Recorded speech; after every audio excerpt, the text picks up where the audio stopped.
We'll go to Radwan about 10 minutes. Okay. So we can move to Q&A. Thank you, Monji. Good afternoon, everybody. I wasn't supposed to be on this panel. We had invited somebody from Nida, Tunis, to come speak on this panel, but unfortunately, until a couple of days ago, they canceled, or he canceled on us. So I just have a few remarks I wanted to add to what has been said. As you know, CSID, most of you are familiar with CSID. We've been established in 1999. So for the first 12 years, we focused right here in Washington on the policy of the United States toward the Muslim world, towards supporting and promoting democracy in the Muslim world, because we feel very strongly that democracy is the only way or the only path forward for the Arab world and the Muslim world. So we've been advocating for that. We've been organizing many conferences on that topic. But since 2011, we focused most of our effort on Tunisia. I spent at least 50%, maybe more, of my time in the last 6 years in Tunisia, because we thought that we really needed a success story out of the Arab Spring. We knew that it was going to be difficult, it was going to be challenging, but instead of spending our energy or limited resources on different countries, we said, let's focus on one country and let's hope to make a difference and build a good success story. So I'm happy to tell you that we have made a difference.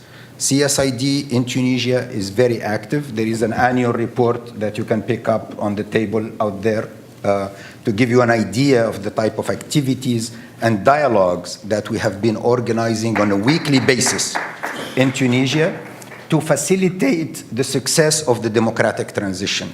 So I just have a few points that I wanted to tell you about our experience there.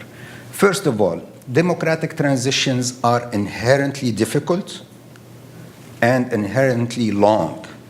They take at least 15 years. In most cases, they take 20 years. So unless you have that knowledge, unless you know, and believe me, in Tunisia, we looked very, very closely at the experience of other countries all over the world to learn from their experience. Unless you understand that democratic transitions are going to take 15 to 20 years, and you have that long-term vision, you're going to fail because you don't understand the dynamics of change. It's not easy to change from dictatorship to democracy. So we are still in 6 years out of 15 or 20 years. So we are still at the beginning in Tunisia in this democratic transition. We are very happy that we are still on the path of democracy. We are still moving forward. We are still implementing reforms, and we have the MP here, Mr. Naufal Al-Jamali, who has given us some of the reforms that they are working on a daily and weekly basis to reform the system, to reform the laws, to reform the institutions, and ultimately to reform the culture, because it's all about culture of tolerance and culture of diversity and culture of accepting different opinions. After you live for 60 years in one party rule, one man rule, one ideology, one thinking, and if you deviate from that, you are a traitor basically to the country. It takes time to change that mentality. So we are still on the path to democracy in Tunisia, but we understand it's very difficult, it's very challenging. The main challenge right now in Tunisia is the economic challenge.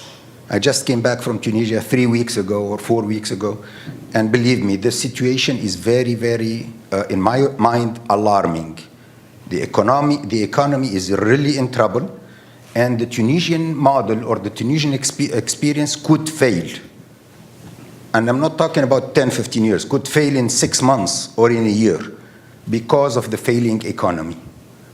So I am worried, even though we have made a lot of progress in 6 years, I'm very worried that the situation is, as Monica said, still fragile, very fragile. I think the Tunisians have done their part. Believe me, the Tunisians understand very well that they have a unique chance or time or unique experience, and that the whole Arab world at least is watching them and watching to see if they can succeed in this democratic transition in the Arab world. So they have done their part.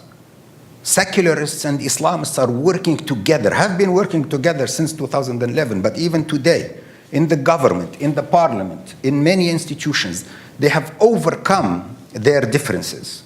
I mean, their differences still exist, but they have been able to work together.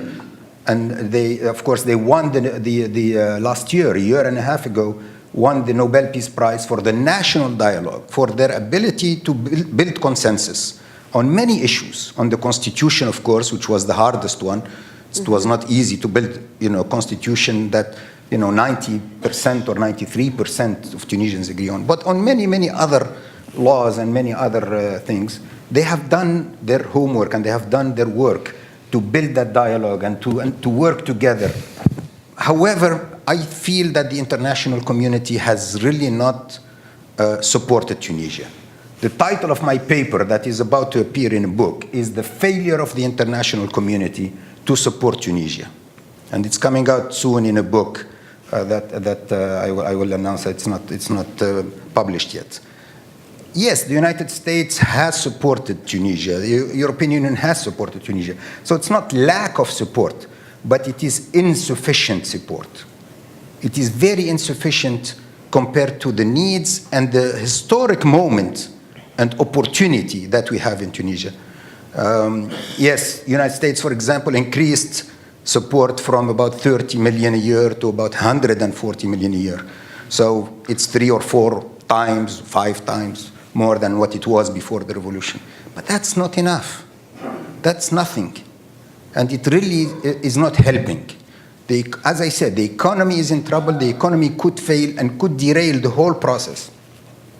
So at the end of the day, we have a very tough time to make democracy succeed unless there is an economic success, unless people, especially young people, think that their life is better after the revolution, that there are more opportunities, more economic growth, more jobs. Right now they don't. Right now they feel that either they stagnated. Last year the economic growth was less than 1%, and Tunisia has never had less than 1% economic growth. We've always had 5% on average or more. So young people are very upset, are very concerned, are very unhappy. And so I am really worried. And yes, Tunisia long-term wants to bring investment to Tunisia, because ultimately that's how you succeed in the economy. But investors also want to see more stability. They want to see more reforms. They're not coming. For the last 5 years, last year we had no investment whatsoever. So they're not coming. There is no investment. The economy is really struggling. And young people are not, my worry is young people are not going to wait. And they're not waiting right now. In many cities, there are daily demonstrations. And what's the word for it? Sittings and things like that. 1 minute. So despite the fact that Tunisia, I think, is a success story, I remain very worried and very concerned that we might lose this success story. And the implications for the Arab world, if we lose this only success story, are going to be very dire for the next 50 years, maybe 100 years. So that's my concern, that's my worry. That's why I'm going back to Tunisia next week to try to see what we can do to help. But I hope that the United States will do more to help Tunisia, because we need a success story in Tunisia. We cannot afford failure in Tunisia. The whole region, and I think the whole world, cannot afford failure in Tunisia. Thank you. I hope the United States will do more to help Tunisia, to make sure it doesn't fail. But I am concerned and I am worried, despite my usual optimism. Thank you very much. Thank you. Well, we